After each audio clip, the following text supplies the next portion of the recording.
ആശ്വാസം നേടാം. ഹൃത്തിനുള്ളിൽ ജീവൻ നൽകും വചനം, തിരുവചനം. ദൈവനാമത്തിന് മഹത്വമുണ്ടാകട്ടെ. യോഹന്നാൻ എഴുതിയ സുവിശേഷം 4-ാം അധ്യായം വാക്യം 35. 4 മാസം കൂടി കഴിഞ്ഞാൽ വിളവെടുപ്പായി എന്ന് നിങ്ങൾ പറയുന്നില്ലേ? എന്നാൽ ഞാൻ പറയുന്നു, നിങ്ങൾ കണ്ണുകൾ ഉയർത്തി വയലുകളിലേക്ക് നോക്കുവിൻ. അവ ഇപ്പോൾ തന്നെ വിളഞ്ഞ് കൊയ്ത്തിന് പാകമായിരിക്കുന്നു. 4 മാസം കൂടി കഴിയുമ്പോൾ വിളവെടുപ്പായി എന്നാണ് നിങ്ങൾ പറയുന്നത്. എന്നാൽ ഞാൻ പറയുന്നത് എന്താ? നിങ്ങൾ കണ്ണുകൾ ഉയർത്തി വയലുകളിലേക്ക് നോക്കുവിൻ. പ്രിയപ്പെട്ട ദൈവജനമേ, ദൈവം ഈ സമയം നമ്മളോട് ആവശ്യപ്പെടുന്നത് ഒരേ ഒരു കാര്യമാണ്. നിങ്ങൾ കണ്ണുകൾ ഉയർത്തി വയലുകളിലേക്ക് നോക്കുവിൻ. നിങ്ങൾ കണ്ണുകൾ ഉയർത്തി വയലുകളിലേക്ക് നോക്കുവിൻ. അവ ഇപ്പോൾ തന്നെ വിളഞ്ഞ് കൊയ്ത്തിന് പാകമായിരിക്കുന്നു. ഇപ്പോൾ തന്നെ വിളഞ്ഞ് കൊയ്ത്തിന് പാകമായിരിക്കുന്നു. പ്രിയപ്പെട്ടവരെ, സുവിശേഷീകരണത്തിന്, ലോക സുവിശേഷവൽക്കരണത്തിന് വേണ്ടി ഏറ്റവും ഫലപ്രദമായ സമയമാണ് ഇപ്പോഴത്തെ സമയമെന്ന് പറയുന്നത്. നിങ്ങൾ പറയുന്നത് എന്താ? 4 മാസം കഴിയട്ടെ, 1 വർഷം കഴിയട്ടെ, റിട്ടയർമെൻറ്റ് കഴിയട്ടെ എന്നാണ് നിങ്ങൾ പറയുന്നത്. എന്നാൽ ഞാൻ പറയുന്നു, അവ ഇപ്പോൾ തന്നെ. ഇതാ ഇപ്പോൾ രക്ഷയുടെ ദിവസം, ഇതാ സ്വീകാര്യമായ സമയം. പ്രിയപ്പെട്ടവരെ, ഞാനും നിങ്ങളും സ്വീകാര്യമായ സമയത്താണ് നിൽക്കുന്നത്. അവ ഇപ്പോൾ തന്നെ വിളഞ്ഞ് കൊയ്ത്തിന് പാകമായിരിക്കുന്നു. അതുകൊണ്ട് ജോയൽ പ്രവാചകനിലൂടെ ദൈവം പറയുന്നത് എന്താ? ജോയൽ 3:13, അരിവാൾ എടുക്കുവിൻ, വിളവ് പാകമായിരിക്കുന്നു. ഇറങ്ങിച്ചവിട്ടുവിൻ, മുന്തിരിച്ചക്ക് നിറഞ്ഞിരിക്കുന്നു, തൊട്ടികൾ നിറഞ്ഞ് കവിഞ്ഞൊഴുകുകയാണ്. പ്രിയപ്പെട്ടവരെ, ദൈവവചനമെന്ന വാള്, വിശ്വാസത്തിന്റെ പരിചയം എടുത്തുകൊണ്ട് സുവിശേഷ വയലിലേക്ക് ഇറങ്ങുവാനായിട്ട് ഒരു ദൈവം നമ്മോട് ആവശ്യപ്പെടുകയാണ്. ഈ ലോകത്തിലെ ഏറ്റവും വലിയ ദാരിദ്ര്യം എന്ന് പറയുന്നത് എന്താണ്? ഭക്ഷണമില്ലാത്തതാണോ ഏറ്റവും വലിയ ദാരിദ്ര്യം? ജോലിയില്ലാത്ത ദാരിദ്ര്യമാണോ ഈ ലോകം നേരിടുന്ന ഏറ്റവും വലിയ വെല്ലുവിളി? പ്രിയപ്പെട്ടവരെ, ഭക്ഷണമില്ലാത്തതല്ല, ജോലിയില്ലാത്തതല്ല. ഈ ലോകം നേരിടുന്ന ഏറ്റവും വലിയ വെല്ലുവിളി എന്ന് പറയുന്നത് സുവിശേഷകരില്ലാത്തതാണ്. അതുകൊണ്ട് യേശു പറഞ്ഞു, മത്തായി 9-ാം അധ്യായം 37-38 വാക്യങ്ങൾ, അവൻ ശിഷ്യന്മാരോട് പറഞ്ഞു, വിളവ് അധികം, വേലക്കാരോ ചുരുക്കം. വിളവ് അധികം, വേലക്കാരോ ചുരുക്കം. അതിനാൽ തൻ്റെ വിളഭൂമിയിലേക്ക് വേലക്കാരെ അയക്കാൻ വിളവിൻ്റെ നാഥനോട് പ്രാർത്ഥിക്കുവിൻ. പ്രിയപ്പെട്ടവരെ, വിളവ് അധികമാണ്, വിളവ് അധികമാണ്. വിളഞ്ഞ് കൊയ്ത്തിന് പാകമായിരിക്കുന്ന വിധത്തിൽ വിളവ് അധികമാണ്. എന്നാൽ വേലക്കാരോ ചുരുക്കം. സുവിശേഷ വേലക്കാരുടെ ദാരിദ്ര്യമാണ് ഈ ലോകം നേരിടുന്ന ഏറ്റവും വലിയ വെല്ലുവിളി. യെശയ്യാ പ്രവാചകനോട് ദൈവം ചോദിച്ചു, ആരെയാണ് ഞാൻ അയക്കുന്നത്? ആരാണ് എനിക്ക് വേണ്ടി പോകുന്നത്? പ്രവാചകൻ പറഞ്ഞത് എന്താ? ഇതാ ഞാൻ, എന്നെ അയച്ചാലും. ഇതാ ഞാൻ, എന്നെ അയച്ചാലും.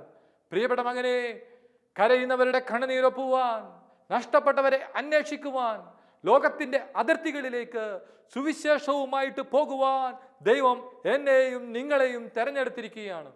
യെശയ്യാവിനെ പോലെ ദൈവസന്നിധിയിൽ ഇതാ ഞാൻ എന്ന മറുപടി പറയുവാൻ എത്ര പേര് തയ്യാറാണ്?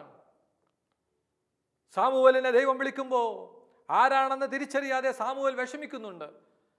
ആരാണെന്നറിയാതെ ഏലി പുരോഹിതനെ, ഉറങ്ങിക്കിടക്കുന്ന പുരോഹിതനെ സാമുവേൽ വിളിച്ചുണർത്തിയപ്പോൾ പ്രവാചകൻ അവനോട് പറയുന്നുണ്ട്, ഇനി വിളിക്കുകയാണെങ്കിൽ ഗുരു അരുളി ചെയ്താലും ദാസൻ ശ്രവിക്കുന്നു എന്ന് നീ പറയണം. പ്രിയപ്പെട്ടവരെ, വീണ്ടും ദൈവം വിളിക്കുകയാണ്. ദൈവം സാമുവേലിനെ വിളിച്ചപ്പോ സാമുവേൽ പറഞ്ഞു, ഗുരു അരുളി ചെയ്താലും ദാസൻ ശ്രവിക്കുന്നു. ദൈവം അവനോട് സംസാരിക്കുകയാണ്. പ്രിയപ്പെട്ട സ്നേഹിത, ഈ കാലഘട്ടത്തിന്റെ കണ്ണുനീരൊപ്പുവാൻ, ഈ കാലഘട്ടത്തിൽ നഷ്ടപ്പെട്ടവരെ അന്വേഷിക്കുവാൻ സാമുവേലിനെ വിളിച്ച അതേ ദൈവം, യേശയ്യാവിനെ വിളിച്ച അതേ ദൈവം, പത്രോസിനെയും പൗലോസിനെയും തിരഞ്ഞെടുത്ത അതേ ദൈവം, ഇതാ അവന്റെ കണ്ണുകൾ നിന്നിലേക്കാണ്. അതുകൊണ്ടാണ് വചനം പറഞ്ഞത്, നിങ്ങൾ കണ്ണുകൾ ഉയർത്തി വയലുകളിലേക്ക് നോക്കുവിൻ. നിങ്ങൾ കണ്ണുകൾ ഉയർത്തി വയലുകളിലേക്ക് നോക്കുവിൻ. ഇന്ന് എത്ര പേര് കർത്താവിന്റെ സന്നിധിയിൽ ഇതാ ഞാൻ എന്നെ അയച്ചാലും എന്ന് പ്രാർത്ഥിക്കുന്നുണ്ടോ?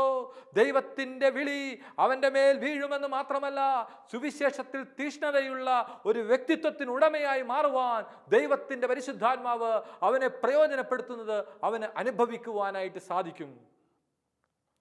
മത്തായി എഴുതിയ സുവിശേഷത്തില് 13-ാം അധ്യായത്തില് 44-ാമത്തെ വാക്യത്തിൽ പറയുന്നുണ്ട്, സ്വർഗരാജ്യം വയലിൽ ഒളിച്ചു വെച്ചിരിക്കുന്ന നിധിക്ക് തുല്യം. അത് കണ്ടെത്തുന്നവൻ അത് മറച്ചു വയ്ക്കുകയും തനിക്കുള്ളതെല്ലാം വിറ്റിട്ട് ആ വയൽ വാങ്ങുകയും ചെയ്യും.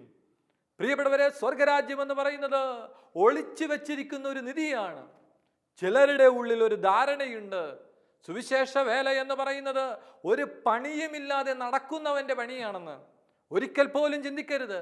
ഒരു പണിയുമില്ലാതെ നടക്കുന്നവന്റെ ജോലിയല്ല സുവിശേഷ വേല, മറിച്ച് നഷ്ടപ്പെട്ടവരെ അന്വേഷിക്കുവാൻ ദൈവത്താൽ തെരഞ്ഞെടുക്കപ്പെട്ടവനാണ് സുവിശേഷകൻ. ഓരോ സുവിശേഷകനും നിധി അന്വേഷിച്ച് പുറപ്പെട്ടവനാ. വയലിൽ ഒളിച്ചു വെച്ചിരിക്കുന്ന നിധി അന്വേഷിച്ച് പുറപ്പെട്ടവനാ. അത് കണ്ടെത്തുന്നവൻ തനിക്കുള്ളതെല്ലാം വിറ്റിട്ടാണെങ്കിലും ആ വയൽ വാങ്ങുകയും ചെയ്യും. പ്രിയപ്പെട്ടവരെ, നമുക്ക് ചുറ്റും എത്രയോ നിധികൾ ദൈവം നമുക്ക് വേണ്ടി മാറ്റിവെച്ചിട്ടുണ്ട്. നിധി എന്ന് പറയുമ്പോൾ യേശുക്രിസ്തുവിന്റെ രക്തത്താൽ വീണ്ടെടുക്കപ്പെട്ട, ലോകം മുഴുവൻ വിലയായിട്ട് കൊടുത്താലും വില മതിക്കാനാവാത്ത ആത്മാക്കളാണ് ഈ ലോകത്തിലെ ഏറ്റവും വലിയ നിധി എന്ന് പറയുന്നത്. ഒരു സുവിശേഷകൻ നഷ്ടപ്പെട്ടവരെ അന്വേഷിച്ചിറങ്ങുന്ന ഇടയനാണ്. ഒരു സുവിശേഷകൻ നിലവിളിക്കുന്നവന്റെ കണ്ണുനീരൊപ്പുന്നവനാണ്. വീണുകിടക്കുന്നവനെ കൈപിടിച്ച് ഉയർത്തുന്നവനാണ്. ഇപ്രകാരം നിധി അന്വേഷിച്ച് ഇറങ്ങി പുറപ്പെട്ട അനേകം സുവിശേഷകർ നടന്ന അതേ പാതയിലാണ് ഇന്നുള്ളവര്. പ്രിയപ്പെട്ടവരെ, സുവിശേഷ വയലിൽ അധ്വാനിക്കുവാൻ ദൈവം നമ്മൾ എല്ലാവരെയും പ്രത്യേകം വിളിക്കുകയാണ്. ഇന്ന് ഈ ദൈവസ്വരത്തിന്റെ മുമ്പിൽ ഇതാ ഞാൻ എന്നെ അയച്ചാലും എന്ന മറുപടി കൊടുക്കുവാനായിട്ട് സാധിക്കുന്നത് ആർക്കാണ്? പ്രിയപ്പെട്ടവരെ, കൊയ്ത്തുകാലം അടുത്തു എങ്കിൽ, കൊയ്യുവാനായിട്ട് നമ്മുടെ ജീവിതത്തിൽ നമ്മൾ സമയം കണ്ടെത്തുന്നുണ്ടെങ്കിൽ, വിളഭൂമിയിലേക്ക് വേലക്കാരനായിട്ട് പോകുവാൻ തീരുമാനിക്കുന്നുണ്ടെങ്കിൽ നാം എങ്ങനെ പോകണമെന്നാണ് വേദപുസ്തകം നമ്മെ പഠിപ്പിക്കുന്നത്. 126-ാം സങ്കീർത്തനത്തിൽ 5-6 വാക്യങ്ങളിൽ പറയുന്നുണ്ട്, കണ്ണീരോടെ വിതയ്ക്കുന്നവൻ ആനന്ദഘോഷത്തോടെ കൊയ്യട്ടെ. വിത്ത് ചുവന്നുകൊണ്ട് വിലാപത്തോടെ വിതയ്ക്കാൻ പോകുന്നവൻ കറ്റ ചുവന്നുകൊണ്ട് ആഹ്ലാദത്തോടെ വീട്ടിലേക്ക് മടങ്ങും. എത്ര മനോഹരമാണ് ദൈവത്തിന്റെ വചനം. പ്രിയപ്പെട്ടവരെ, സുവിശേഷ വയലിൽ ശോഭിക്കണമെന്ന് നീ ആഗ്രഹിക്കുന്നുണ്ടെങ്കിൽ കർത്താവ് നിന്നോട് പറയുന്നത് എന്താ? നീ വയലിലേക്ക് ഇറങ്ങുമ്പോ കണ്ണുനീരോടെ ഇറങ്ങണം. എന്തുകൊണ്ടാണ് കൃഷിക്കാരൻ കരയുന്നത്?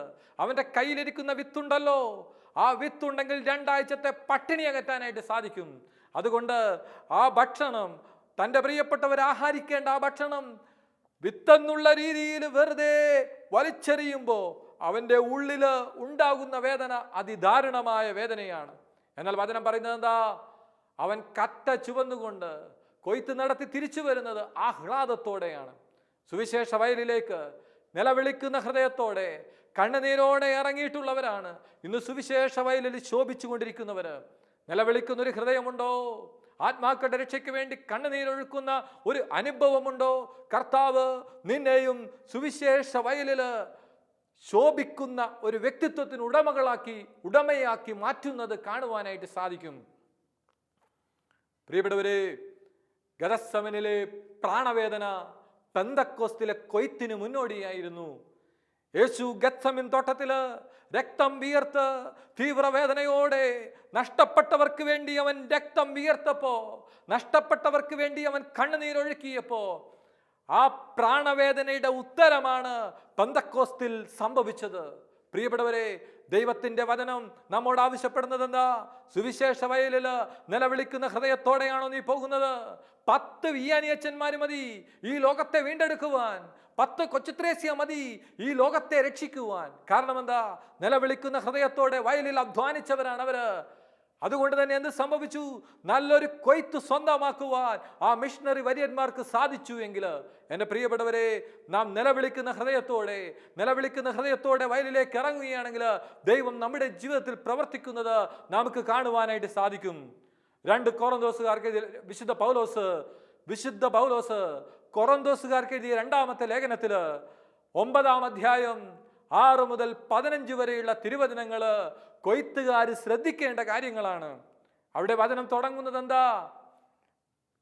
അല്പം വിതയ്ക്കുന്നവൻ അല്പം മാത്രം കൊയ്യും, ധാരാളം വിതയ്ക്കുന്നവൻ ധാരാളം കൊയ്യും. അല്പം വിതയ്ക്കുന്നവൻ അല്പം മാത്രം കൊയ്യും. സുവിശേഷ വയലില് അല്പത്വമായിട്ടാണ് ഇറങ്ങുന്നതെങ്കിൽ, ചെറിയ ദർശനമായിട്ടാണ് ഇറങ്ങുന്നതെങ്കിൽ, ചെറിയ കാര്യങ്ങൾ മാത്രമേ ചെയ്യുവാനായിട്ട് സാധിക്കുകയുള്ളൂ.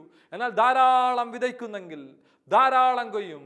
ധാരാളം കണ്ണുനീരൊഴുക്കുന്നുണ്ടെങ്കിൽ, ധാരാളം പ്രാർത്ഥിക്കുന്നുണ്ടെങ്കിൽ, ധാരാളം ദൈവസന്നിധിയിൽ മുട്ടുമടക്കുന്നുണ്ടെങ്കിൽ, നല്ലൊരു കൊയ്ത്ത് സ്വന്തമാക്കുവാനായിട്ട് സ്വർഗത്തിലെ ദൈവം നമ്മുടെ ജീവിതത്തെ പ്രയോജനപ്പെടുത്തുന്നത് കാണുവാനായിട്ട് നമുക്ക് സാധിക്കും. പ്രിയപ്പെട്ടവരെ, ഇനി നമ്മൾ എവിടെയാണ് വിത്ത് വിതയ്ക്കേണ്ടത്? എവിടെയാണ് വിത്ത് വിതയ്ക്കേണ്ടത്? കൃഷിക്കാരൻ വിത്ത് വിതച്ചപ്പോ ചിലത് വഴിയരികിൽ വീണു, പറവകൾ കൊത്തിക്കൊണ്ടുപോയി. ചിലത് മുള്ളുകൾക്കിടയിൽ വീണു, മുള്ളുകൾ അതിനെ ഞെരുക്കിക്കളഞ്ഞു. ചിലത് പാറപ്പുറത്ത് വീണു. എന്ത് സംഭവിച്ചു? വിത്ത് വളർന്നുവെങ്കിലും സൂര്യന്റെ വെയിലേറ്റത് വാടിപ്പോയി. എന്നാൽ ചിലത് നല്ല നിലത്ത് വീണു, അത് 100 മേനി ഫലം പുറപ്പെടുവിച്ചു. പ്രിയപ്പെട്ട ശുശ്രൂഷക, നിന്റെ ശുശ്രൂഷയില് ഫലം പുറപ്പെടുവിക്കുന്ന ഒരു അഭിഷേകം വെളിപ്പെടണമെങ്കിൽ വിത്ത് വിതയ്ക്കേണ്ടത് എവിടെയാ? നല്ല നിലത്ത് വിത്ത് വിതയ്ക്കണം. നല്ല നിലത്ത് വിത്ത് വിതയ്ക്കണം. ഈ ലോകം മുഴുവൻ സുവിശേഷത്തിന് വേണ്ടി കരയുകയാ, ലോകം മുഴുവൻ സുവിശേഷത്തിന് വേണ്ടി കേഴുകയാ. സുവിശേഷ വയലിലേക്ക് തീഷ്ണതയോടെ, തീവ്രതയോടെ കർത്താവിന്റെ വിളി കേട്ട് ഇറങ്ങി പുറപ്പെടുന്നവര് നല്ല നിലത്താണ് വിത്ത് വിതയ്ക്കുന്നതെങ്കിൽ 100 മേനി ഫലം പുറപ്പെടുവിക്കുന്നത് കാണുവാനായിട്ട് അവന് സാധിക്കും. Hallelujah, hallelujah. നല്ലൊരു വയല് എല്ലാവരുടെയും പ്രതീക്ഷയാണ്. കൂടുതൽ ആത്മാക്കളെ കൊണ്ട് സ്വർഗം നിറക്കണമെന്ന സ്വപ്നമുണ്ടെങ്കിൽ വേദപുസ്തകത്തിൽ അതിനൊരു ഉത്തരമുണ്ട്. സങ്കീർത്തനക്കാരൻ സങ്കീർത്തനം 2-ാം അധ്യായത്തില് 8-ാമത്തെ വാക്യത്തിൽ പറയുന്നുണ്ട്, എന്നോട് ചോദിച്ചു കൊള്ളുക, ഞാൻ നിങ്ങൾക്ക് ജനതകളെ അവകാശമായിട്ട് നൽകും, ഭൂമിയുടെ അതിരുകള് നിനക്ക് അധീനമാകും. എന്നോട് ചോദിച്ചു കൊള്ളുക, ദൈവത്തോട് ചോദിക്കുക, കർത്താവേ എനിക്ക് ആത്മാക്കളെ തരണമേ എന്ന് ചോദിക്കുന്ന നിലവിളിക്കുന്ന ഹൃദയത്തോടെ ചോദിക്കുന്ന ആരെങ്കിലും ഉണ്ടെങ്കിൽ ദൈവം നിനക്ക് വേണ്ടി ഒരു വലിയ വയല് ദൈവം നിനക്ക് വേണ്ടിയും ഒരുക്കി വെച്ചിട്ടുണ്ട്. എൻ്റെ പ്രിയപ്പെട്ടവരെ, ദൈവത്തോട് ചോദിക്കുവാൻ തയ്യാറാണോ? സ്വർഗരാജ്യം നിറക്കുവാനുള്ള ഒരു ദർശനം നിനക്കുണ്ടോ? ആത്മാക്കളെ കൊണ്ട് സ്വർഗം നിറക്കുവാൻ, നരകം കൊള്ളയടിക്കുവാൻ, സ്വർഗരാജ്യത്തിൽ ആത്മാക്കളെ നിറക്കുവാനുള്ള ഒരു ദർശനമുണ്ടോ? കൊച്ചു ത്രേസ്യ ലക്ഷക്കണക്കിന് ആളുകളെ ദൈവസന്നിധിയിലേക്ക് എത്തിച്ചു. കൊച്ചു ത്രേസ്യയുടെ പ്രാർത്ഥനയിലൂടെ അനേകർ ദൈവസന്നിധിയിലേക്ക് കടന്നു വന്നു. പ്രിയപ്പെട്ടവരെ, വലിയ കൊയ്ത്ത് നടത്തി അനേക വിശുദ്ധന്മാർ നമുക്ക് ചുറ്റുമുണ്ട്. വിശുദ്ധ ഫ്രാൻസിസ് സേവർ നാട് മുഴുവൻ നടന്ന് രാജ്യങ്ങൾ കയറിയിറങ്ങി സുവിശേഷം പ്രസംഗിച്ച് ജ്ഞാനസ്നാനം കൊടുത്ത് കൈക്ക് നീര് വന്ന വിശുദ്ധനാണ് വിശുദ്ധ ഫ്രാൻസിസ് സേവർ. ആത്മാക്കളുടെ രക്ഷയ്ക്ക് വേണ്ടി വയലിൽ കഠിനമായി അധ്വാനിച്ചപ്പോ ദൈവം ആ മനുഷ്യനെ വിശുദ്ധിയുടെ ഔന്നത്യങ്ങളിലേക്ക് ഉയർത്തിയെങ്കിൽ ഫ്രാൻസിസ് സേവറിന്റെ പാത പിന്തുടർന്ന്, കൊച്ചു ത്രേസ്യയുടെ പാത പിന്തുടർന്ന്, സുവിശേഷ വയലിൽ അധ്വാനിച്ച പത്രോസിന്റെയും പൗലോസിന്റെയും പാത പിന്തുടർന്ന് നല്ലൊരു കൊയ്ത്ത് നടത്തുവാനായിട്ട് ആഗ്രഹമുണ്ടെങ്കിൽ ദൈവത്തോട് ചോദിക്കുക, കർത്താവേ എനിക്ക് ആത്മാക്കളെ തരണമേ. വിശുദ്ധ ഫ്രാൻസിസ് സേവർ പ്രാർത്ഥിച്ചത് എന്താ? ആത്മാക്കളെ തരിക, ബാക്കിയെല്ലാം എടുത്തുകൊള്ളുക. അങ്ങനെ പ്രാർത്ഥിച്ചപ്പോ ദൈവം ഫ്രാൻസിസ് സേവറിന്റെ പ്രാർത്ഥനയ്ക്ക് ഉത്തരം കൊടുത്തുവെങ്കിൽ പ്രിയപ്പെട്ട മകനെ, നീ പ്രാർത്ഥിക്കുവാൻ തയ്യാറാണോ? ഒരിക്കല് ഒരു ചെറുപ്പക്കാരൻ അവൻ ധ്യാനം കൂടിക്കൊണ്ടിരിക്കുമ്പോൾ അവൻ ദൈവത്തോട് പറഞ്ഞു, കർത്താവേ എന്നെ അയക്കണമേ. കുഞ്ഞുങ്ങളെക്കുറിച്ചുള്ള ഒരു ഭാരം ദൈവത്തിന്റെ പരിശുദ്ധാത്മാവ് അവന്റെ ഹൃദയത്തിൽ കൊടുത്തു. അവൻ ആ കുഞ്ഞുങ്ങളെ നേടുവാനുള്ള തീഷ്ണതയോടെ അവൻ ദൈവസന്നിധിയിൽ പ്രാർത്ഥിച്ചു. സംഭവിച്ചതെന്താ? ആയിരക്കണക്കിന് കുഞ്ഞുങ്ങളുടെ ഇടയിൽ ശുശ്രൂഷ ചെയ്യുവാൻ ദൈവം ആ ചെറുപ്പക്കാരനെ പ്രയോജനപ്പെടുത്തി. നീ ദൈവത്തോട് ചോദിക്കുന്നത് യുവജനങ്ങളെയാണോ? നീ ദൈവത്തോട് ചോദിക്കുന്നത് തകർന്നു കിടക്കുന്ന മിഷനറിമാരെയാണോ? നീ ദൈവത്തോട് ചോദിച്ചാൽ ദൈവം ആത്മാക്കളെ കൊണ്ട് സ്വർഗം നിറക്കുവാൻ പ്രിയപ്പെട്ട മകളെ നിന്റെ ജീവിതത്തെയും അവിടുന്ന് പ്രയോജനപ്പെടുത്തും.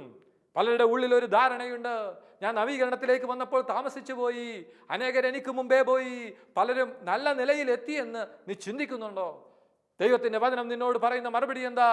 പ്രഭാഷകന്റെ പുസ്തകത്തില് 33-ാം അധ്യായം വാക്യം 16, ഒടുവിലാണ് ഞാൻ ഉണർന്നത്, കാല പെറുക്കുന്നവനെ പോലെ ഞാൻ മുന്തിരിപ്പഴം ശേഖരിക്കുന്നവരുടെ പിന്നിലായി, എന്നാൽ കർത്താവിന്റെ അനുഗ്രഹ നിമിത്തം ഞാൻ എല്ലാവരുടെയും മുൻപന്തിയിലെത്തി. ഒടുവിലാണ് ഞാൻ ഉണർന്നത്. എഴുന്നേറ്റപ്പോൾ താമസിച്ചു പോയി.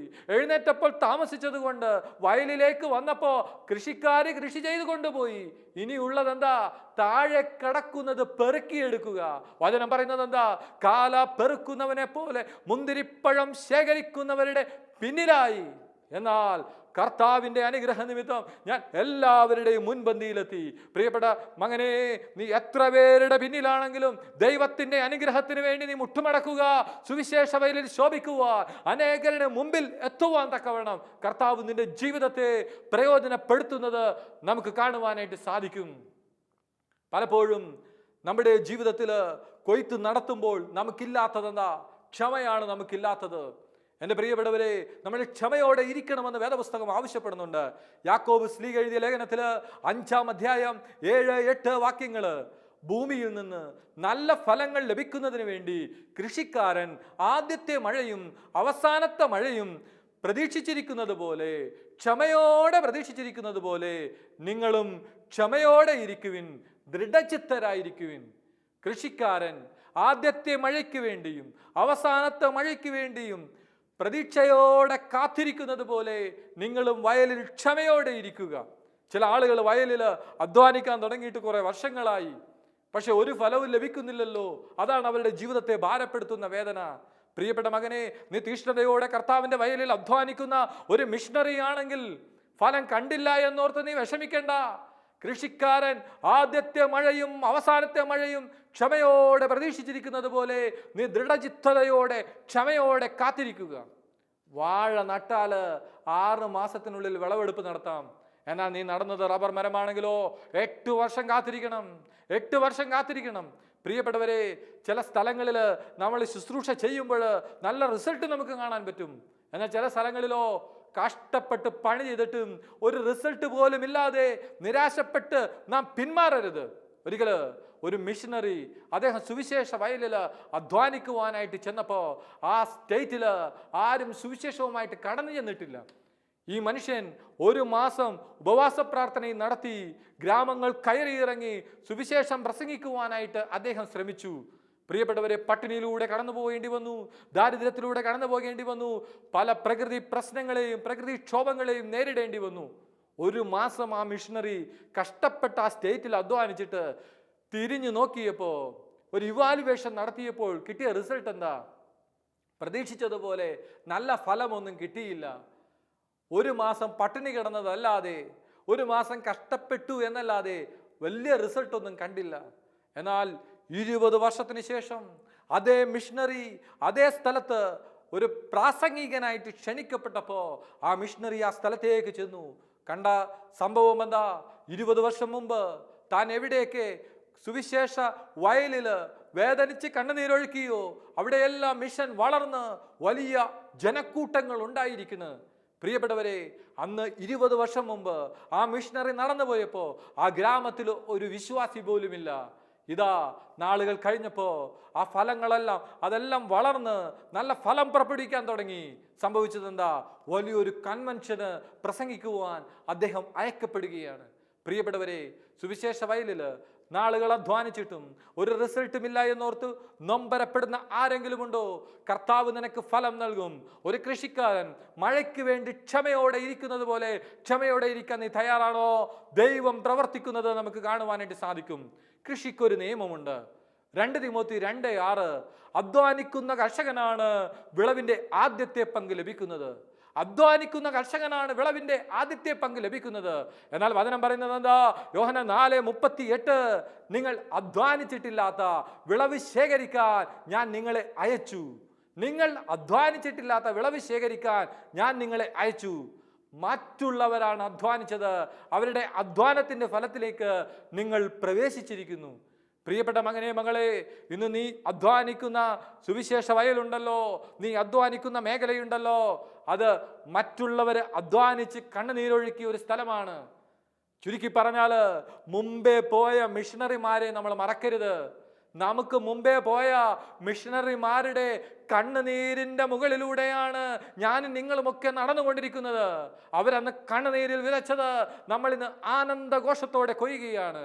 പ്രിയപ്പെട്ടവരെ, നിങ്ങൾ അധ്വാനിച്ചിട്ടില്ലാത്ത വിളവ് ശേഖരിക്കുവാൻ, ഈ ദേശത്ത് സുവിശേഷം പ്രസംഗിക്കുവാൻ നമ്മളൊരു സ്ഥലത്തേക്ക് അയക്കപ്പെട്ടപ്പോൾ അവിടെ വിശ്വാസം ജനിപ്പിക്കുന്നതിന് വേണ്ടി നമ്മൾ ഒന്നും ചെയ്തില്ല. നമ്മൾ അത് വളർത്തുവാനാണ് ശ്രമിച്ചത്. എന്നാൽ അവിടെ നട്ടവരുണ്ട്. നട്ടവരെ മറക്കരുത്. മുമ്പേ പോയവരുടെ പിന്നാലെ നടക്കുമ്പോൾ നാം ഒരു കാര്യം ഓർക്കണം. അനേക മിഷണറിമാരുടെ കണ്ണുനീരിന്റെ മുകളിലൂടെയാണ് നമ്മൾ നടക്കുന്നത്. പ്രിയപ്പെട്ടവരെ, കൊയ്ത്തിനും ചില നിയമങ്ങളുണ്ട്. സുഭാഷിതം 10:5, വേനൽക്കാലത്ത് കൊയ്തെടുക്കുന്ന മകൻ മുൻകരുതലുള്ളവനാണ്, കൊയ്ത്തുകാലത്ത് കിടന്നുറങ്ങുന്നവൻ അപമാനം വരുത്തിവെക്കുന്നു.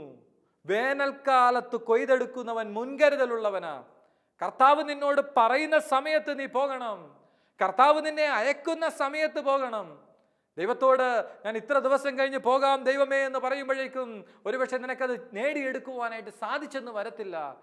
കൊയ്യേണ്ട സമയത്ത് കൊയ്യണം, അല്ലെങ്കിൽ കൃഷി നഷ്ടപ്പെട്ടു പോകും. ദൈവം നിനക്ക് നൽകുന്ന അവസരം നാളെ എന്നും പറഞ്ഞ് നീട്ടിവെക്കരുത്. ഇത് സ്വീകാര്യമായ സമയമാണെങ്കിൽ കർത്താവിന്റെ വിളി കേട്ട് എത്ര പേര് സുവിശേഷ വയലിലേക്ക് ഇറങ്ങുവാൻ തയ്യാറാണോ? ദൈവം നമ്മളെ അയക്കുന്നത്, ദൈവം നമ്മളെ പ്രയോജനപ്പെടുത്തുന്നത് നമുക്ക് കാണുവാനായിട്ട് സാധിക്കും. ഒരിക്കൽ പോലും സുവിശേഷ വയലിൽ നമ്മൾ അലസന്മാരായി മാറരുത്. സുവിശേഷ വയലിൽ അലസന്മാരായി മാറരുത്. സുഭാഷിതങ്ങളുടെ പുസ്തകത്തിൽ 24-ാം അധ്യായം 30-31 വാക്യങ്ങളിൽ പറയുന്നുണ്ട്, ഞാൻ അലസന്റെ വയലും ബുദ്ധിശൂന്യന്റെ മുന്തിരിത്തോപ്പും കടന്നുപോയി.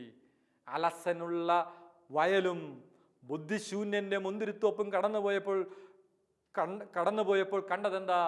അവിടെയെല്ലാം മുള്ളുകൾ നിറഞ്ഞിരിക്കുന്നു, അവിടെയെല്ലാം കളകൾ കൊണ്ട് നിറഞ്ഞിരിക്കുന്നു, അതിൻ്റെ കൽഭിത്തി ഇടിഞ്ഞു പൊളിഞ്ഞു കിടക്കുന്നു.